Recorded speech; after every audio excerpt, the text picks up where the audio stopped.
বালুচিস্তান আর পাকিস্তান দুই পক্ষই মুসলিম। তাহলে কেন বালুচিস্তান পাকিস্তান থেকে আলাদা হয়ে স্বাধীন দেশ হতে চায়? চলুন শুরু থেকে বিষয়টা দেখা যাক। পাকিস্তানের প্রায় 44% এলাকা জুড়ে রয়েছে বালুচিস্তান। ব্রিটিশ আমলের বালুচিস্তানের একদিকে ছিল প্রিন্সলি স্টেটস, কালাত, মাকরান, খারান এবং লাসবেলা। এগুলো সরাসরি ব্রিটিশ ভারতের অংশ ছিল না, বরং চুক্তিভিত্তিক স্বশাসিত রাজ্য ছিল।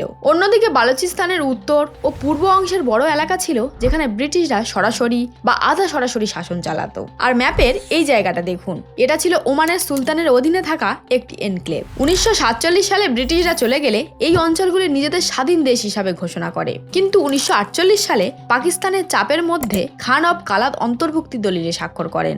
একই সময় মাকরান, খারান ও লাসবেলার শাসকরাও আলাদা আলাদাভাবে পাকিস্তানে যোগ দেন। এরপর থেকেই বালুচিস্তানে অসন্তোষ বাড়তে থাকে। বালুচিস্তানে আছে প্রাকৃতিক গ্যাস, তামা আর সোনার ভান্ডার, কিন্তু এই সম্পদের টাকা তাদের নিজেদের এলাকায় খরচ হয় না, সব চলে যায় ইসলামাবাদে। তাই উন্নয়ন নেই, ভালো রাস্তা নেই, চিকিৎসার জন্য হাসপাতাল নেই, পড়াশোনার জন্য স্কুল নেই, আর কাজের সুযোগও একদম নেই। এছাড়া বিদ্রোহ দমনের নামে বহুদিন ধরে সামরিক অভিযান, গ্রেপ্তার ও নির্যাতনের ঘটনা ঘটেছে। অনেক পরিবার বলে তাদের আপনজনদের পাকিস্তানের বাহিনী ধরে নিয়ে যাওয়ার পর আর কোনো খোঁজ মেলেনি। এইসব ঘটনার কারণে স্থানীয় মানুষের মনে ভয়, অবিশ্বাস আর রাগ তৈরি হয়। তাই আজ বালুচিস্তানের মানুষ চায় পাকিস্তান থেকে আলাদা হয়ে তাদের নিজস্ব দেশ, ভাষা ও সংস্কৃতি হোক।